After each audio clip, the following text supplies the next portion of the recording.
Nggak mungkin anak Mbok Rondo yang tidak punya apa-apa itu bisa jadi seorang dokter pada saat itu loh. Enggak anak wong sugih nggak mungkin.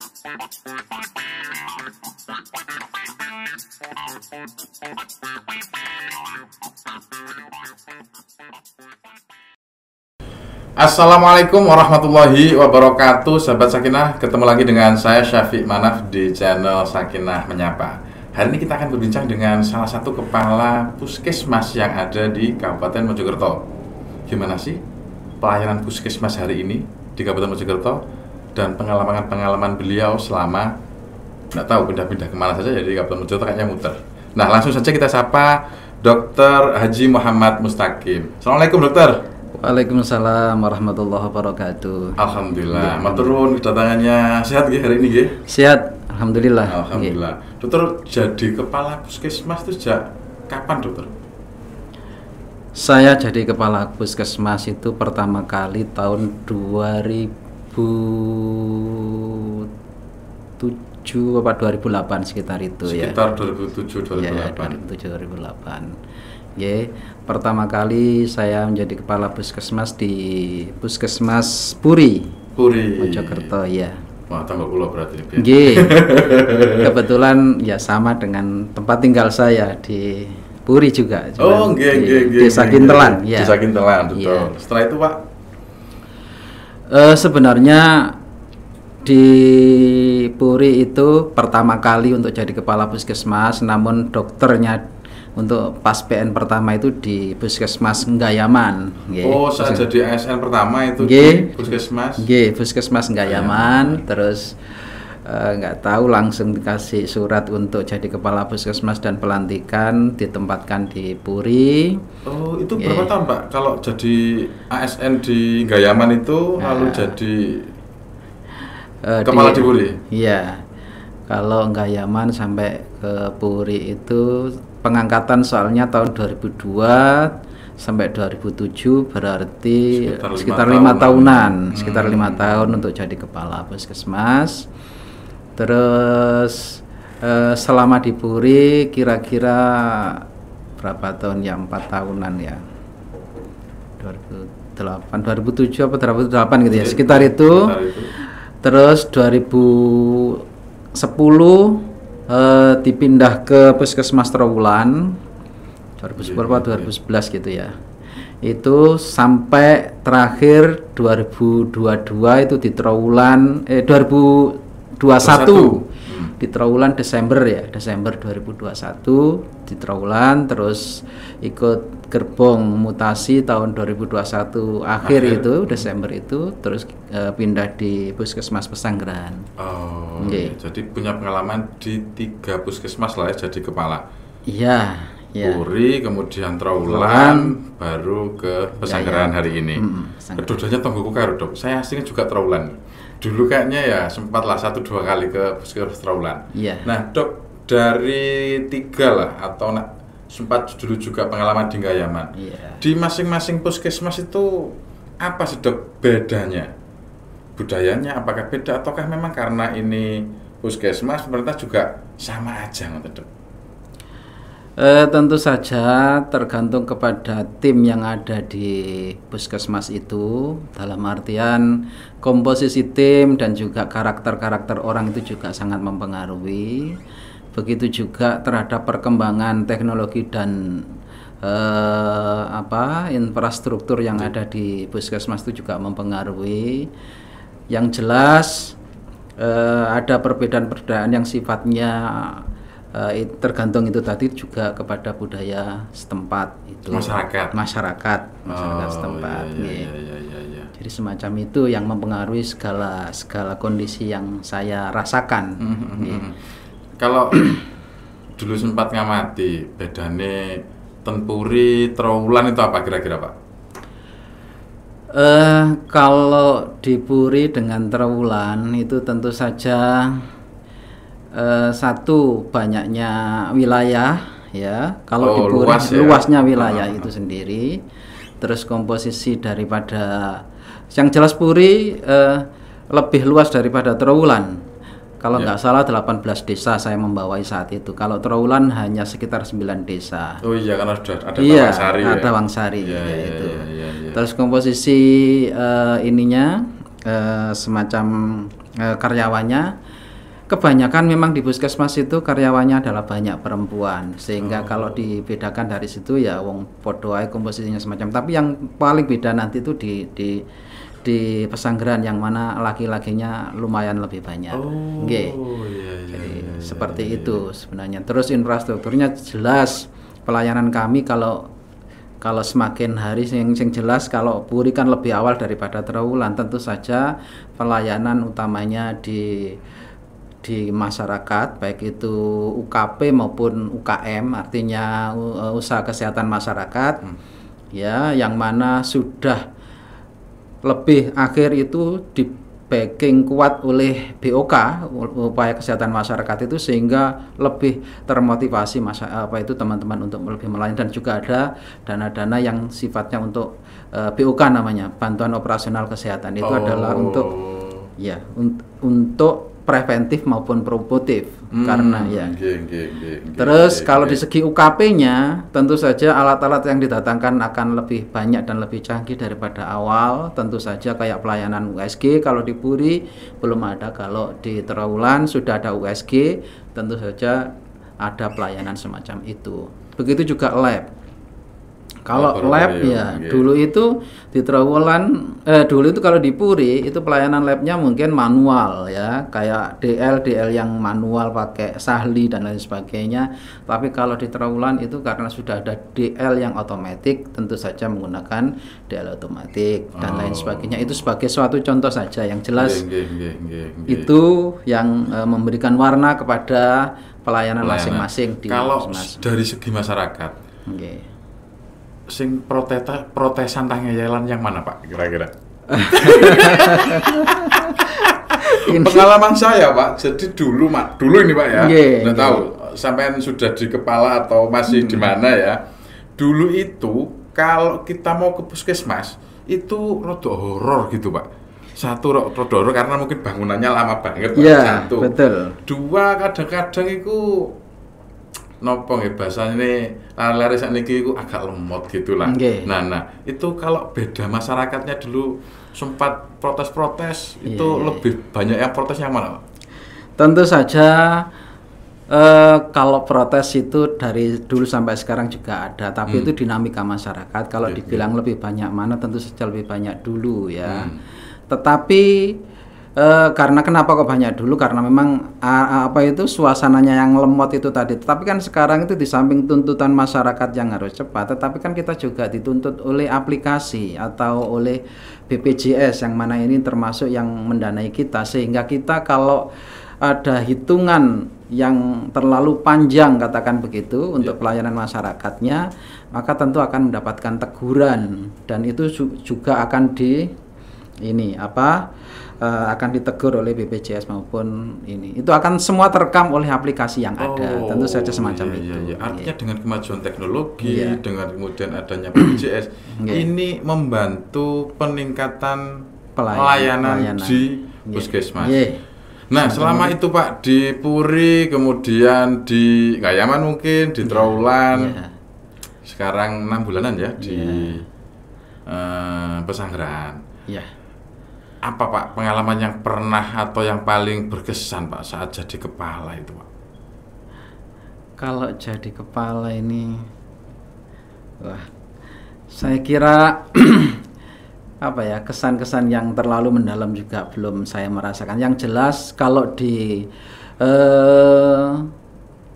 Trawulan yang banyak perempuannya itu tadi, pada saat kita ada kegiatan-kegiatan yang sifatnya harus menggunakan skill dan tenaga laki-laki, tentu saja agak keteteran terutama misalnya penyiapan terhadap akreditasi, misalnya di mana ada penataan sini situ dan lain sebagainya.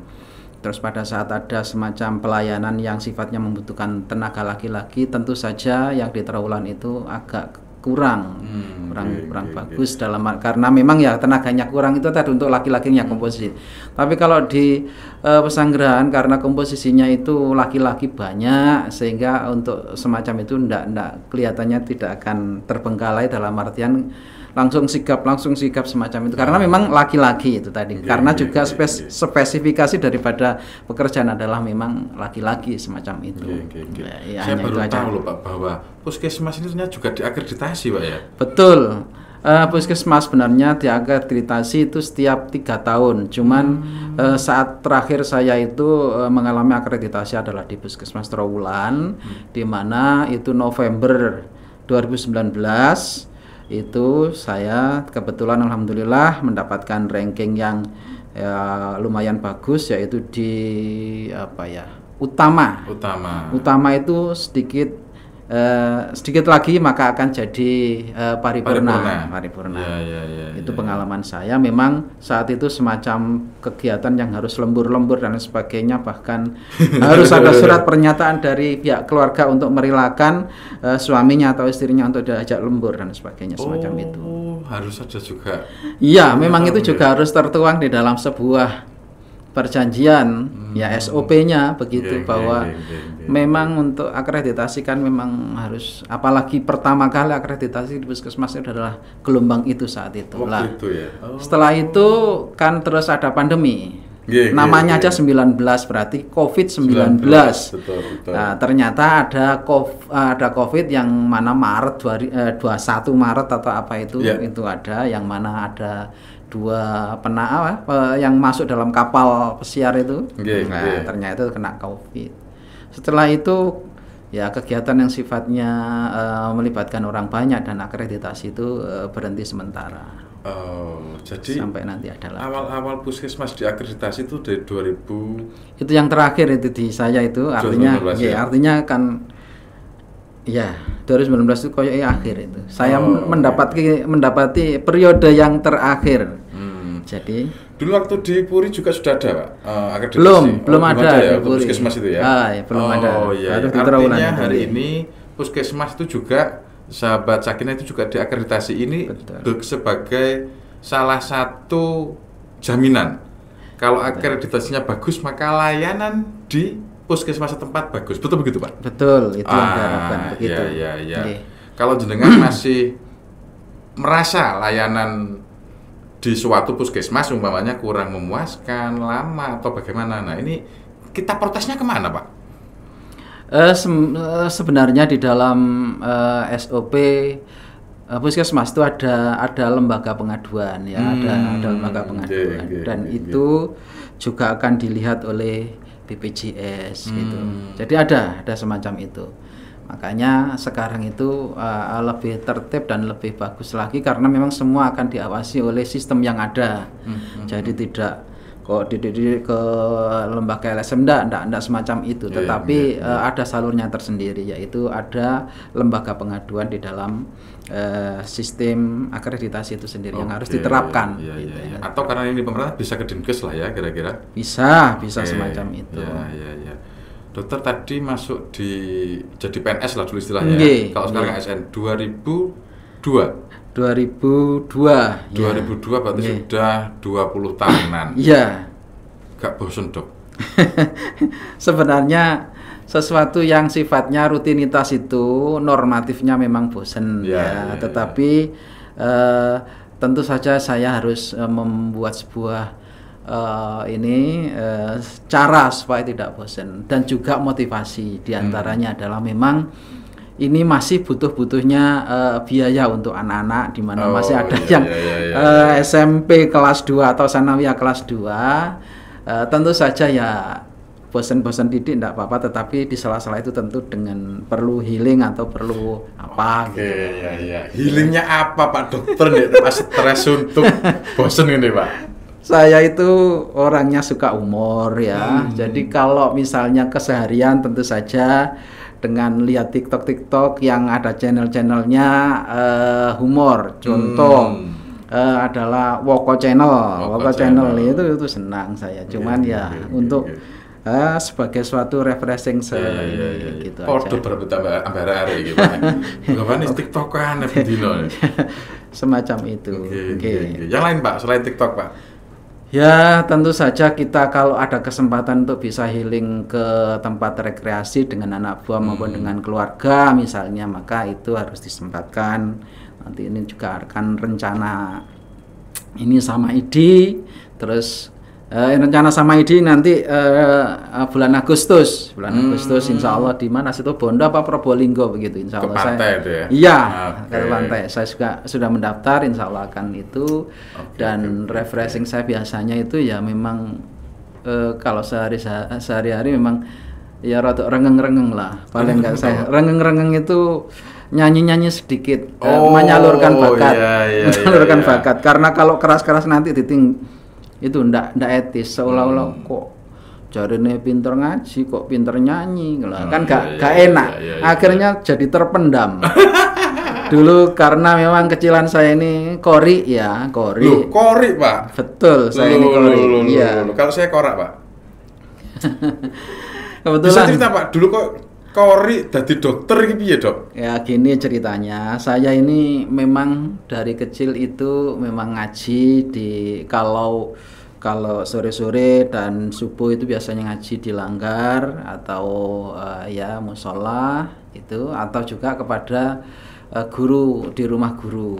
Terus kebetulan ya alhamdulillah saya ini untuk suara itu lumayan begitu, bahkan tetangga-tetangga mengatakan suaranya kayak wong wedok arek iku ngono mantan. Ya jadi bahkan saat saya sunat itu khitan itu sendiri saya harus ada kita berjanji itu selawatan. Tetapi ada khusus untuk saya harus membaca itu. Kalau salawatan itu biasanya tiba itu biasanya malam Jumat sama teman-teman itu ya itu. Bahkan kori saya Nyun Sewu saat itu ya menjadi kalau ada undangan-undangan yang sifatnya besar mendatangkan kiai-kiai besar juga alhamdulillah bisa tampil saat itu. Gitu ya. Sekarang gimana? Masih? Cuman kalau sekarang itu nafasnya yang nggak kuat karena sudah kurang olahraga mungkin semacam itu ya. Sehingga sekarang itu ya itu rengeng-rengeng itu sama yang lain-lain yang jelas rengeng-rengeng. Ya nggak tahu, ada orang mengatakan ya suara ini kayak ebit sing kayak apa. Pada saat saya misalnya mencoba di sebuah alat gitu, saya mendapatkan nilai 99 pada saat saya melakukan ayah misalnya, sehingga melengking tinggi. Dan ada teman-teman mengatakan sing koyok bluri sing apa dan lain sebagainya. Memang lagu-lagunya itu senang semacam itu, tetapi sebenarnya saya itu senang semua dari lagu-lagu itu, sebenarnya senang gitu. Dok, aja. nek tiba-tiba gara-gara mari podcast ya ono sing wah anakku tak belajarne kori rek nang dokter Mustaqim purun Dok kira-kira Dok.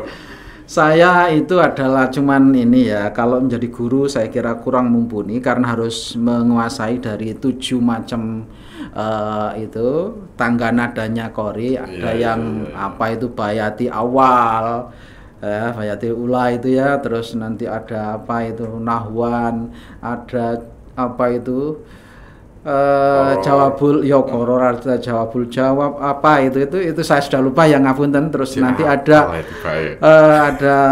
akhir itu ya bayati akhir itu yang terus langsung shadaqallahul azim itu kan ada, mesti lagunya seperti itu dari dulu itu. Iya. Ceritanya gimana dulu Dok awal masuk ke dokteran? Apakah memang didorong oleh keluarga atau ada keluarga yang jadi dokter? Atau gara-gara kori terus oleh beasiswa? Gimana Dok? Saya ini orang yang nggak punya, yang jelas. Cukup mendok kan duwe ku piye to? Jadi gini ya, cerita supaya tahu. Saya ini backgroundnya itu anak Mbok Rondo ya, Mbok Rondo. Jadi pada saat kecil itu masih dalam kandungan, kata tetangga itu sudah ditinggal oleh ayah. Ya, di dalam kandungan sudah ditinggal oleh ayah. Jadi Mbok Rondo. Saudara saya 2 perempuan-perempuan, terus saya yang terakhir. Mbok Rondo yang notabene saat itu adalah ndak punya sawah, jadi terus omahe gedek nggak punya sawah, sehingga pekerjaannya ada yang semacam dagang, tapi dagangnya itu namanya Mbok Rondo.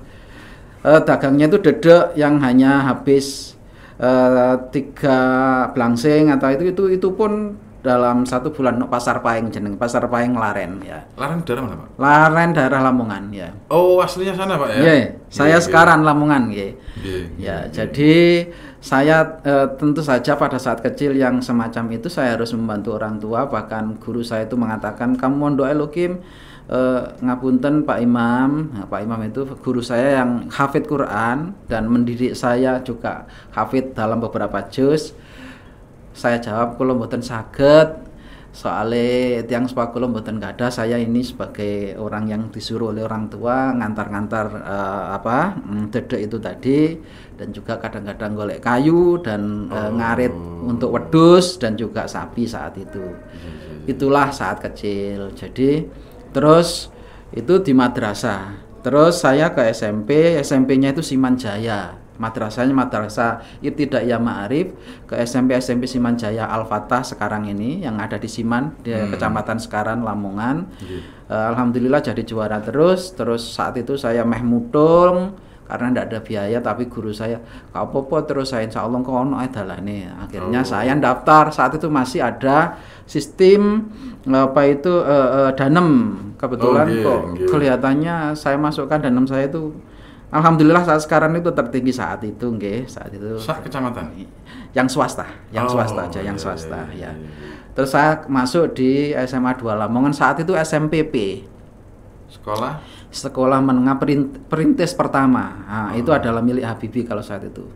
Nah, SMPP itu terus saya tinggalnya itu di pondok pesantren, yaitu di Yai Amin, Telogo Anyar, yang mana jaraknya kira-kira ya 3 kiloan dari SMA itu. Cuman saya biasanya malaku atau pakai sepeda pancal yang meh tayangan ya semacam itu. Nah itu kalau waktu SMA di pondok biayanya dari mana, Pak? Kebetulan gini ceritanya, kalau di pondok itu sangat minim. Saya masih ingat di pondok itu seminggu sekali saya pulang itu entek 10.000, disangoni mbok 10 sampai 12.000 ya. 10.000 sampai 12.000. Saya disangoni mbok itu adalah beras. Terus tak terguluk dari terminal ke pondok itu ndak becak. Suatu saat itu ada anak yang becak itu tahu saya pakaian seragam kok nengguluk beras itu. Saya diajak. Nah, saat itu saya ikut aja. Ikut aja. Terus kenapa 10.000 tidak cukup? Ya, biasanya saya itu malam minggu gitu itu beli iwak dan bumbu-bumbu itu pindang. Tak goreng kabeh ya. Nanti Rebo baru goreng lagi. Jadi intinya di pondok itu kanan kirinya itu dipakai untuk pawon-pawon gitu, untuk dapur-dapur. Itu masak sendiri. Mulai masak mungkin jam 4. Ya, terus nanti pindang-pindang dan lain sebagainya itu nanti disumukno di atasnya. Disumukno itu di atas beras yang ngeliwet tadi. Terus nanti diulek semacam itu. Lah sehingga ya isok masak nyambel ngono ya iso. Insyaallah semacam itu. Sehingga ndak seperti sekarang. Ngaten. Terus di pondok itu semacam itu. Jadi 10.000 cukup saat itu. Saya kalau lapor 10.000 rek. Nggih. 10.000 sakulan bayangkan. Nggih. Nah, nggih. Terus akhirnya mboten bisa seminggu. Oh, seminggu ya? Nggih. Oh, nggih, 10.000 seminggu. Nggih, Yo gak cukup lah saiki kan ya. Nah, setelah SMA di pondok kok akhirnya bisa masuk ke dokteran uner itu? Gini ceritanya Mas ya. Saya kebetulan kenal sama beliau Yai besar, kalau saya sebut sekarang adalah insya Allah namanya Yai Asep Saifuddin Kalim. Beliau ngajar bahasa Inggris. Oh, Yai Asep yang di Pacet itu? Nggih. Oh, di mana waktu itu, Pak? Yai Asep saat itu adalah guru saya bahasa Inggris, cuman di SMA itu? Di SMA, cuman beliau di les-lesan. Ngajar saya di les-lesan, tapi pada saat di sehari-harinya bukan Yai Asep. Terus mungkin dengar-dengar dan sebagainya, mungkin agama lumayan, dalam pendidikan umum juga lumayan. Suatu saat ada ponakannya Yai Asep itu datang ke rumah pada saat bulan-bulan puasa. Tak ajak ini, saya kaget, Mas, kok jauh-jauh dari Surabaya sampai ke saya ini ono opo? katanya saya disuruh Yai untuk ngajak sampean ke sana gitu. Padahal saat itu memang saya butuhnya biaya. Artinya saya sebenarnya sudah peteng rodoan iki kemana di Surabaya itu. Mboten itu sudah saya kan PMDK. PMDK di IKIP 1 tahun di jurusan biologi. Mau akan masuk gitu kan, sudah PMDK-nya sudah masuk ya jelas, cuman untuk mau berangkat ke Surabaya itu tahun-tahun awal itu saya bingung masalah biaya. Gusti Allah itu mengubah saya jalan itu semacam itu. Jadi kok yo ono ae, maka mayyattaqillah. Saya bukan berarti orang yang terlalu bertakwa enggak. Sama terusaken ta. Mayyattaqillah ya ja'allahu makhrajan. Ya, itu ya. Makhrajan. Ya. Min haitsu la yahtasib. Nggih, sapa sing takwa kepada Allah maka orang itu akan diberikan jalan keluar yang tidak pernah disangka-sangka. Iki dokter iso dalil. Saya uji paling enggak ya. Saya terus akan dok. Jadi semacam itu saya diajak ya saya alhamdulillah saat itu. Terus saya ke IKIP itu memang jaraknya sekitar 4 apa 5 kilo dari Siwalan-Kerto, sepedaan pancal, kadang-kadang juga naik bis Bonmen. Saat itu sak kendel gini itu regane piro ya? Langganan gitu. Iya, langganan. 75.000 apa piro gitu ya. Situ untuk sak ulan wis, untuk sak ulan. Saya ngajar biologi di sana juga. Akhirnya Yai ngomong ke saya, bahasanya saat itu kan memang ya bahasa Indonesia saya. Kim, timbangannya kabeh dadi guru, mbok nyoba opo? Ini kalau bahasa Jawanya semacam itu. Mbok nyoba ke UNER untuk kedokteran. Yai Pak, saat itu masih Pak belum Pak punya apa ya, Pak Asep. Pak, saya ini nggak punya. Wong di sini aja sudah matur suwun, saya sudah dibantu penjenengan untuk bisa dikaryakan di sini. Untuk kalau di UNER kedokteran itu nggak punya biaya rasanya. Wis tah cobaan. Yai Asep itu adalah orang yang punya visi yang tinggi dan giatnya nggak ada orang yang nggak pernah kenal lelah beliau. Beliau itu orang yang kalau sudah kumpul sama Yai Asep itu seperti kawah condro di muko di situ itu. Karena apa? Awalnya sore gak kenal. Yang penting kalau kita mau konsolidasi, koordinasi itu nggak kenal waktu. Akhirnya saya tes tanpa ada persiapan yang sifatnya ini karena mungkin saya saat itu sudah mengandalkan pengetahuan saya di SMA. Saya hanya sinau soal 10 tahun sebelum SNPTN atau apa SBMPTN saat itu ya. Apa Sepenmaru lah apa namanya ya. Latihan itu setiap hari, alhamdulillah bisa tembus dengan saat itu ada temannya 2, Aliansori sekarang di ketua cabang apa mungkin di BNI. Beliau saat itu memang juga di IKIP juga, tapi jurusan bahasa Inggris. Tetapi kalau saya saat itu PMDK-nya kan di biologi. Terus sama-sama disuruh Yai untuk tes kedokteran. Enggak, kalau Aliansori itu the best-nya SMA 2 di bidang ilmu IPS ya, Aliansori itu. Tapi di SMP-nya itu adalah sekelas dengan saya. Ya, sehingga boleh disapa mungkin Pak Aliansori lagi di mana sekarang? Ya, assalamualaikum Mas Aliansori, teman saya sejak SMP.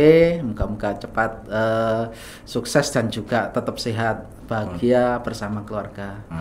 Itu. Amin. Di mana Pak sekarang, Pak? Di Jakarta Mas Aliansori itu.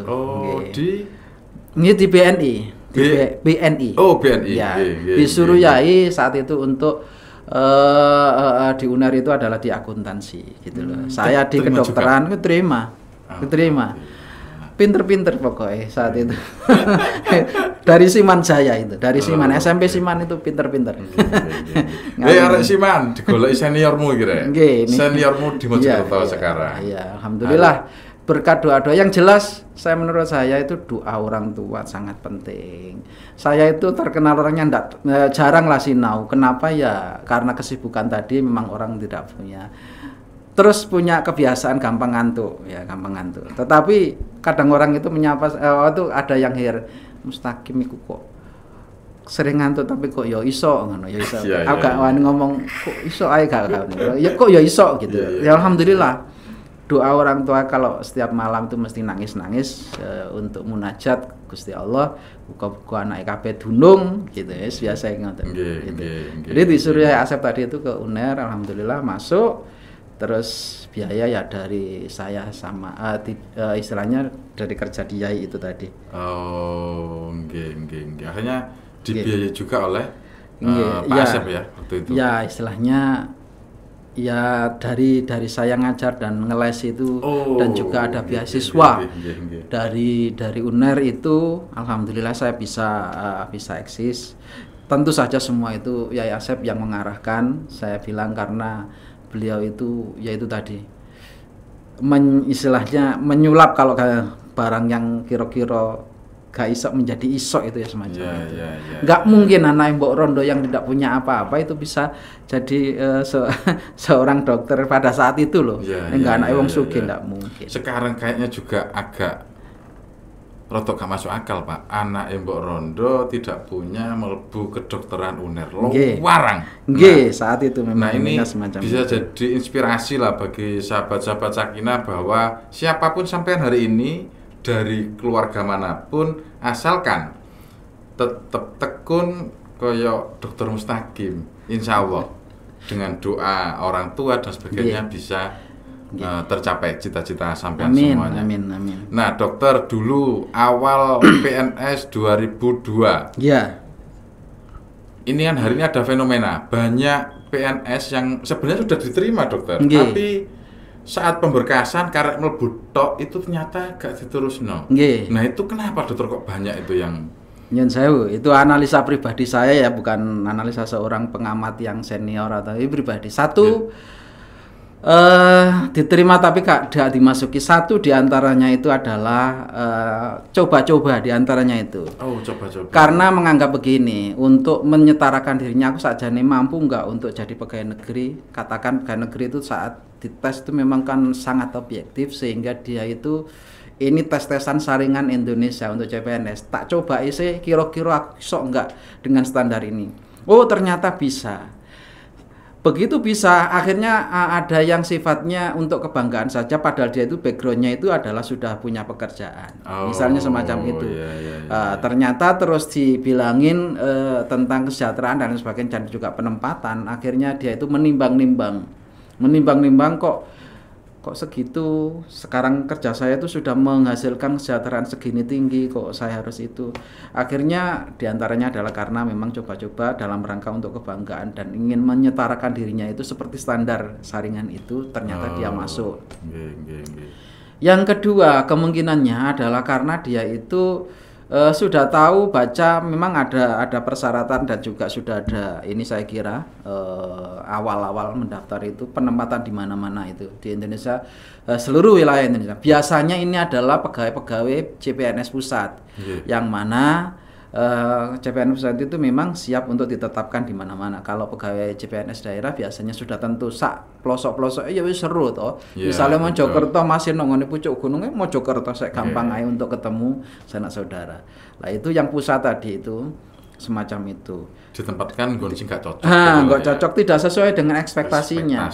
Alah paling sing kok iki ya paling nok kota dan sebagainya. Ternyata mungkin ae wis dibilangin nanti kemungkinan nanti yo nok kono tapi yo rodok jeru titik, akhirnya rodok jeru iku ditafsirkan yang kon belum mengalami, akhirnya paling yo wepet bae nok kono kok akhirnya deh balik. Semacam itu diantaranya analisa saya. Jenengan dulu sempat tidak mengalami hal ini, artinya keterima CPNS kemudian melbu tapi juga sepertinya sampai gonjang-ganjing ya, semacam masih ragu tak terus nopo ora kan gitu ya. Saat itu ceritanya gini ya, sebenarnya saya ini termasuk tes pusat saat itu ya, tes pusat yang mana Surabaya ndak boleh ditempati, Sidoarjo ndak boleh ditempati, Mojokerto yang boleh.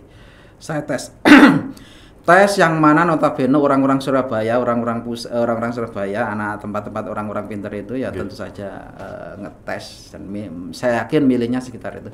Kok ya alhamdulillah ada 9 orang berbarengan saya itu keterima ya. Enggak tahu lah wis Gusti Allah sing noto istilahnya. Saya enggak ngaku pinter enggak, sudah itu Gusti Allah sing noto ngono wis. Pokoknya aku berusaha untuk berbaik sangka saja. Terus saya diterima itu, saya sudah kerja sebenarnya, yaitu saat itu masih di DKT dan juga saya menjadi kepala UTD, unit transfusi darah saat itu di kota. Yang ya, dan juga saya bisa praktek dan lain sebagainya, yang mana itu semua masih swasta saat itu, yang mana penghasilan saya tentu saja lebih besar lah. Saat pertama kali itu kabarnya saat itu kan juga saya terima di SK-nya itu memang sebelum saya ambil, belum tak ambil itu kira-kira Gak sampai 1 juta loh Mas. Enggak sampai 1 juta? Iya, padahal saya itu sudah gajinya itu sudah ya gak puluhan juta, tapi wis wake wis matikel-tikel. Akhirnya wis kabeh SK-nya sudah diambil, ada yang ngambil sendiri ke Jakarta. Saya terus ya opo nek ngambil oleh sakmono iku akhirnya. Tapi orang tua saya, mertua ya yang utama tahu itu kan tentang pegawai negeri itu kan mertua. Udah ambil aja lu nak, iki bahasane ngono. Ambil aja karena apa? PNS itu adalah suatu profesi yang cokot-cokot alot kalau bahasanya orang Jawa itu. Yeah. Cokot-cokot walaupun titik tapi lumintu. Yeah. Jadi ndak sampai kasatan pol ya nggak ade, nggak iso, cuman nek tinggi pol ya nggak mungkin. Yeah, tapi kan sampean iso praktek, iso dan lain sebagainya akhirnya.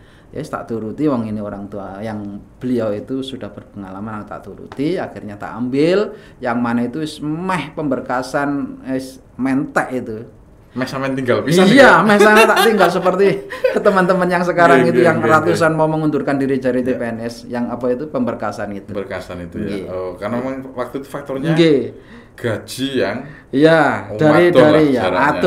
dari penghasilan yang selama ini sudah diterima atau dirasakan dari lembaga-lembaga swasta yang mana tentu saja memang swasta. Cuman memang kinerjanya swasta saya akui harus dipacu betul memang karena mati urip kan apa jare sistem yang ada diterapkan apa ada itu. Sebenarnya kalau di pegawai negeri itu sistemnya juga sudah bagus. Semacam itu saja. Tapi alhamdulillah kok yo iso ae saran dari orang tua itu tadi sehingga saya sampai eksis dan bisa menyekolahkan putra-putri saya kedua-dua putra-putri saya di kedokteran. Sekarang itu insya Allah tahun ini lulus dokter. Terus yang kedua itu di di kedokteran swasta lagi kan. Kedokteran juga. Swasta juga. Tapi yang pertama negeri itu, yang kedua itu swasta semester 6 sekarang. Alhamdulillah insya Allah saya ekspektasi insya Allah mampulah biayanya. Yang ketiga dokter juga nanti dok? Ya kemungkinan semacam itu yang jelas apa jari anak kemauannya di mana saya nggak mau untuk menekan karena apa saya hanya memberikan ruang bahwa supaya nggak terlalu iri anak nanti kalau sudah dewasa tentu saja dia akan menghitung mau kakak saya iki nok kene biaya sakme ini iki kene aku yo tak rono supaya aku dapatkan pembiayaan yang semacam itu dalam artian insya Allah ojo sampai itu jeglang apa yang satu biaya wis tinggi-tinggi masuk anaknya mulai karena itu anak yang terakhir saya persiapkan juga biaya untuk setara dengan kedokteran itu walaupun nanti nggak milik kedokteran. Tapi insya Allah kemampuannya bagus. Kemarin itu ikut Olimpiade Fisika di Soko walaupun dia kelas 2 SMP. Tapi walaupun nggak sampai bisa jadi juara tetapi dia sudah menunjukkan karakter bahwa dia mau struggle, mau berjuang. Kayak bapak nih. Dan bahkan akan lebih baik karena akan namanya generasi penerus kalau lebih baik itu maka akan lebih untungkan gitu. Mungkin terakhir dokter, pesan untuk generasi muda lari-lari yang mungkin mau belajar atau memasuki dunia kerja. Pesan saya satu pertama ya adalah bersungguh-sungguhlah dan juga bersungguh-sungguh itu gini apapun ya pekerjaan kalau mau bersungguh-sungguh insya Allah akan menjadi sebuah mendapatkan tempat di hati disenangi itu terus akan manjada wajada kata itu entah apa itu namanya istilah hikmah lah ya sebuah makalah bukan insya Allah bukan hadis ya itu ya manjada wajada ada novelnya juga Pak. Iya jadi siapa yang bergiat-giat maka akan tinemu akan mendapatkan apa yang dia cita-citakan ya. Jadi hasil itu tidak pernah suloyo atau jauh dari usaha dari proses. Jadi itu pesan yang terus jangan sampai ada coba-cobalah. Kasihan itu nanti generasi yang CPNS itu kan sebenarnya ada ranking-ranking akan tertutup dia pada saat sebenarnya dia yang ini kan mau muncul untuk jadi CPNS pada saat itu karena dia sudah kena yang ya itu tadi yang masuk itu tadi akhirnya dia tidak bisa masuk. Tapi karena untuk junior-juniornya juniornya. Jadi maksud saya pertimbangkan jangan main-main nggak perlulah kita itu coba-coba yang sifatnya hanya untuk semacam kebanggaan yang sifatnya semu lah. Ya, Semacam itu. ya, ya. Itu kasihan negara juga loh. Negara Iya, itu iya. membiayai besar itu untuk Proses proses rekrutmen. rekrutmen CPNS. Saya kira itu. Nggih, terima kasih pesan dan ceritanya dokter. Nggih. Habis ini mau healing sama Idi. Tanggal berapa ya, Dok? Ya Agustus nggak tahu nanti. Oh, Agustus Nggih, ya, tak Agustus. kirain mau bulan ini. Enggak. Nah, saya jadi ingat kalau Idi nih, Dok. Nggih. Sekarang itu ada PDSI.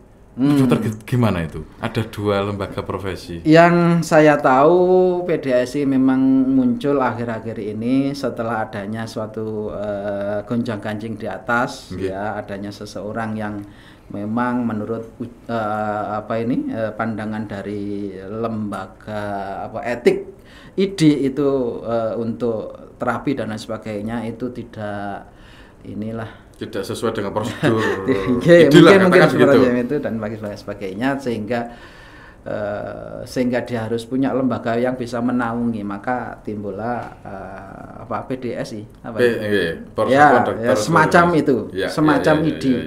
Tetapi yang selama ini yang saya tahu adalah ID ini tetap yang satu-satunya bisa merekom untuk STR dan sebagainya sehingga timbul SIP dan sebagainya, kan memang itu jalurnya memang dari ID. Yang saya tahu itu, nggak tahu nanti ya tentang PDSI nanti juga diakomodasi atau enggak, itu nggak tahu saya. Yang jelas hanya itu saja, cuman sekilas saja saya tahunya. Nggih. Nggak sempat. Ya mudah-mudahan ini bisa diselesaikan secara damai supaya tidak ada perpecahan karena semua itu kalau di dalam kedokteran atau dokter itu kan saudara kandung ya, semacam saudara kandung. Sejawat. Ya sejawat itu. Okay. Gitu semacam begitu. Terima kasih Okay. Dr. Mustaqim. Dr. Mustaqim ini salah satu rekanan juga dari Sakinah, lama kayaknya juga ya dokter nggih. Iya. Nah, sebelum closing mungkin pesan dan kesan untuk Rumah Sakit Islam Sakinah. Monggo dokter. Saya hanya kesannya terhadap Sakinah ini jelas bahwa kesannya semakin maju. Dari rumah sakit swasta yang ada di Mojokerto ini saya melihat perkembangan Sakinah itu menurut saya lebih cepat daripada rumah sakit sekitar. Ya itu saya kira tidak luput dari kinerja semua yang ini, terutama juga pimpinannya juga kerjasama yang baik dengan anak buah juga yayasan, dan juga saya kira dengan masyarakat, yaitu terutama adalah NU. Karena memang Sakinah ini adalah termasuk didirikan oleh para yai, para masyayikh.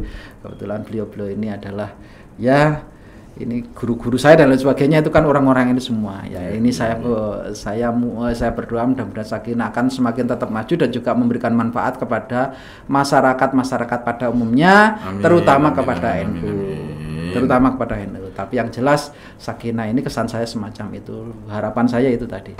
Dan semakin bermanfaat. Amin. Matur nuwun dokter waktunya. Semoga apa yang kita perbincangkan ini bermanfaat bagi sahabat Sakinah yang ada dimanapun berada. Kita akhiri bincang-bincang kita kali ini. Ketemu lagi dengan saya di episode selanjutnya bersama dengan narasumber-narasumber yang akan memberikan inspirasi kita semuanya. Saya akhiri. Assalamualaikum warahmatullahi wabarakatuh.